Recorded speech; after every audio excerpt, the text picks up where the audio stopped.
কতটা লোভনীয় দেখেছো তো। চলো, নমস্কার বন্ধুরা, আমি সুতপা। দেখো, সুতপার কথাতে আজকে নিয়ে এসেছি হেলদি রুই মাছের ঝোল। দেখে মনে হচ্ছে কত মশলা দিয়েছি, তাই না? কিন্তু এমন কিছু কিন্তু মশলা দেইনি। কি করে করেছি চলো রেসিপিটা বলি। তার জন্য দেখো, প্রথমে মাছগুলোকে আমি খুব ভালো করে ধুয়ে পরিষ্কার করে জল ঝরিয়ে নিয়েছি। ধুয়ে একটা বাটিতে তুলেছিলাম, সেখান থেকে আবার একটা বোলের মধ্যে নিচ্ছি। জলটা বাটির মধ্যে নিংড়ে গেছে। তারপরে এবার মাছগুলোকে লবণ আর হলুদ দিয়ে মাখিয়ে নেব। প্রথমে লবণ দিলাম, এবার দিচ্ছি হলুদ। হলুদ দিয়ে মাছগুলোকে মাখাবো। মাখিয়ে 10 মিনিট রেস্টে রাখতে হবে।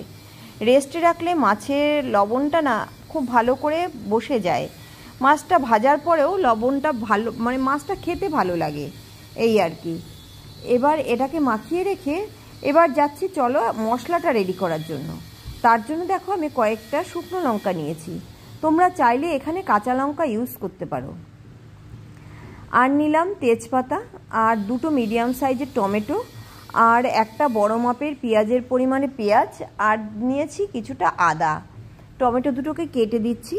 দিয়ে এর মধ্যে দিয়ে দেবো পরিমাণ মতন না, পরিমাণে একটু কমই, অল্পই লবণ দেব। দিয়ে আর দেবো খুবই সামান্য পরিমাণে জল দিয়ে এবার এটাকে সিদ্ধ করব। আর ওই শুকনো লঙ্কার জায়গায় কাঁচা লঙ্কা বললাম, ওটা তোমরা নিতেই পারো, তবে আমি কালারের জন্য, বিশেষ করে দেখতে ভালো লাগবে সেটাও একটা কারণ আছে, কালারের জন্য শুকনো লঙ্কা নিয়েছি। তবে যেহেতু আমি এটাকে সিদ্ধ করে দেব, তাই অতটা ক্ষতিকারক হবে না, আর শুকনো লঙ্কার সেই টেস্টটাও থাকে না সিদ্ধ করে দিলে। এইবার দেখো, সব শুদ্ধ বসিয়ে একটু লবণ দিয়ে দিয়েছি, ভালো করে সিদ্ধ করে নিয়েছি। গ্যাসটা কমিয়ে সিদ্ধ করেছি, খুব ভালো সিদ্ধ হয়ে গেছে। আর জল একটুও নেই, ওই যে জল কম দিয়েছিলাম। এবার এগুলোকে সবটা আমি নামিয়ে নিচ্ছি। নামিয়ে নিয়ে কড়াইটা ধুয়ে আবার এই কড়াইটাই বসিয়ে দিচ্ছি। আর ওদিকে ওই যে বাটিটা, ওটাকে আমি ফ্যানের হাওয়ায় রেখে আসবো ঠান্ডা হওয়ার জন্য। কারণ এটাকে, এই দেখো, এটাকে ঠান্ডা হওয়ার জন্য রেখে আসি। আর এদিকে দেখো, কড়াই বসিয়ে দিয়েছি। কড়াইতে দিয়ে দিলাম 2 টেবিল চামচ মতন সর্ষের তেল। দিয়ে এবার মাছগুলো একটা একটা করে ভাজবো। আর ওটাকে ঠান্ডা হতে কেন হবে, যেহেতু পেস্ট করব মিক্সিতে, ওই যে মশলা বললাম ওটা মিক্সিতে পেস্ট করব বলে একটু ঠান্ডা হলে ভালো হয়, সেই কারণে ওটাকে আমি ফ্যানের হাওয়ায় রেখে এসেছি। এবার মাছগুলো সব এপিট ওপিট করে ভেজে নেব। 80% অবধি কিন্তু মাছ ভাজবো, তার বেশি ভাজবো না। একটা সাইড হয়ে গেছে, হওয়ার পরে আমি আবার উল্টে দিলাম। উল্টে দিয়ে আর একটা সাইড হয়ে যাবে, সেই সময় অবস্থায় নামিয়ে নেব। আর এদিকে এটা ঠান্ডা হয়ে গেছে, এটাকে আমি এবার পেস্ট করে নিই। তার জন্য মিক্সির জার নিয়ে আসলাম। জারের মধ্যে দেখো, তেজপাতাগুলোকে একটু ছোট করে দিই। দিয়ে এবার বাকি সমস্তটা ঢেলে দিচ্ছি। খুব ভালো করে পেস্ট করতে হবে এটা। আর তার জন্য যদি একটু জল দরকার হয় অবশ্যই দিতে পারো। আমি অল্প করে জল দিয়েছিলাম, খুব বেশি দেইনি। মশলা পুরো রেডি হওয়ার পরে দেখলেই বুঝতে পারবে আমি কয়টুকু জল দিয়েছিলাম। আর এদিকে মাছ কিন্তু আমার ভাজা হয়ে গেছে। এই মশলা রেডি করতে করতে মাছ ভাজা আমার হয়ে গেছে। মাছগুলোকে আমি নামিয়ে নিচ্ছি। আর এদিকে মশলাটা দেখো কি অবস্থায় নিয়ে আসছি। মাছটাকে নামিয়ে তোমাদের সাথে মশলাটা দেখাচ্ছি। এই দেখো কি দারুণ হয়েছে মশলাটার কালার, যা এসছে না মশলাটার, অতি লোভনীয় যাকে বলে।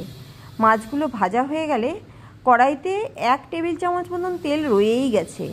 মাছটা খুব ভালো ছিল, তেল সেই কারণে খুব বেশি টানেনি। দিয়ে দিলাম গোটা জিরে ফোড়নে, আর দিলাম 2টো শুকনো লঙ্কা। শুকনো লঙ্কা দেখবে পোড়া হলে না একটা সুন্দর স্মেল বেরোয়। এবার শুকনো লঙ্কা দুটো যখনই ভাজা ভাজা হয়ে যাবে, দেখবে সুন্দর একটা গন্ধ বেরোবে। সেই সময় দিয়ে দেবো উপর থেকে এই যে মশলাগুলো। জিরে আর শুকনো লঙ্কা ভাজা হলেই মশলাটা পুরো দিয়ে দিলাম আমি। দিয়ে এবার মিক্সি জারের মধ্যে অনেকটা মশলা লেগে রয়েছে, সেই কারণে জারে একটু জল দিয়ে জারটা পরিষ্কার করে দিয়ে দিচ্ছি। দিয়ে এইবার এই মশলাটাকে খুব ভালো করে কষাবো। মাছ ভাজার পরে 1 টেবিল চামচ মতন তেল কড়াইতে ছিল। তোমাদের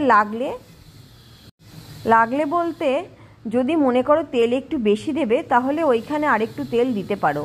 আমি এই কম তেলেই করব, ওই যে বললাম হেলদি করব। এবার সেই কারণে কম তেলেই করছি। এই মশলাটাকে কষিয়ে নেব। কষানোর সময় যদি গ্যাসটা মিডিয়াম টু হাইতে রাখি, তাহলে খুব ভালো করে কষা হবে। মশলার মধ্যে দিয়ে দিলাম হলুদ, আর দেব লবণ। দিয়ে এটাকে খুব ভালো করে কষাবো, কাঁচা থাকবে না। আর তবে কাঁচা তো নেই, মশলা সিদ্ধ হয়ে গেছে, সেই কারণে এটা কষা হতে না খুব বেশি টাইম লাগবে না। একটুখানি ঢাকা দিয়ে দিয়েছি মিনিট খানেক, তারপরে ঢাকা খুলে দিয়েছি। ঢাকা দেওয়ার কারণে আরও তাড়াতাড়ি সিদ্ধ হয়ে মশলাটা ভাজা হয়ে গেছে এই আর কি। এই দেখো ঢাকাটা খুলে দিলাম, মিনিট খানেকও হয়নি, তার আগেই ঢাকাটা খুলে দিলাম। খুলে দিয়ে এইবার নাড়াচাড়া করছি মশলাটা। এখন আমি পুরো গ্যাসটা বাড়িয়ে দিয়েছি, যেটুকুনি টাইমে ওই যে ঢাকা দেওয়া ছিল সেই টাইমটুকু গ্যাসটা একটু কমিয়ে দিয়েছিলাম। এইবার খুব ভালো করে এটাকে নেড়ে চেড়ে নিয়ে ভাজা ভাজা করব। যদি মনে করো ওই যে তেল বেশি দেবে, একটু তেল দিলে দেখবা এত খেয়াল করে অত মশলা কষাতে হয় না। তেল বেশি দিলে মশলা খুব কম টাইমে, আরও কম টাইমে কষা হয়ে যায়। এটাও কম টাইম লেগেছে, কিন্তু তেলটা কম থাকার জন্য হেলদি হয়েছে। এইবার মশলাটা কষা হয়ে গেলে দিয়ে দিলাম ওপর থেকে মাছগুলো, সমস্ত মাছটাই আমি ঢেলে দিলাম।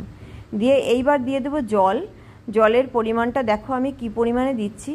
জলটা দিয়ে মশলা শুদ্ধ, জল শুদ্ধ, মাছ শুদ্ধ খুব ভালো করে টকবক করে কিন্তু ফোটাবো। যেহেতু এটা কাঁচা জল দিচ্ছি সেই কারণে খুব ভালো করে ফোটাতে হবে।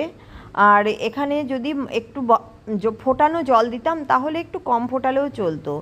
এবার জলটা দিয়ে আমি একটু ঢাকা দিয়ে দিলাম খুব ভালো করে ফোটার জন্য। এই দেখো টকবক করে ফুটে উঠেছে।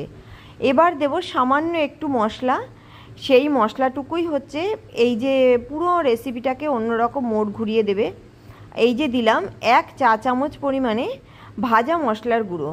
ভাজা মশলা বলতে ধনে, জিরে, শুকনো লঙ্কা, তেজপাতা সব কটা মিশিয়ে খুব ভালো করে আমি ভেজে গুঁড়ো করে রেখেছি।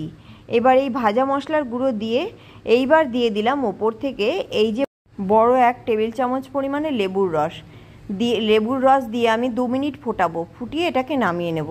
আমার এটা কমপ্লিট। এই যে দেখো গ্যাস অফ করে পরিবেশন করে দিচ্ছি। দেখতে কেমন লোভনীয় হয়েছে দেখেছো তো? কমেন্টস করতে কিন্তু ভুলো না রেসিপিটা কেমন হয়েছে। আর কি, আজ এই অবধিই থাক। সবাই ভালো থেকো। কথা হচ্ছে পরবর্তী রেসিপি।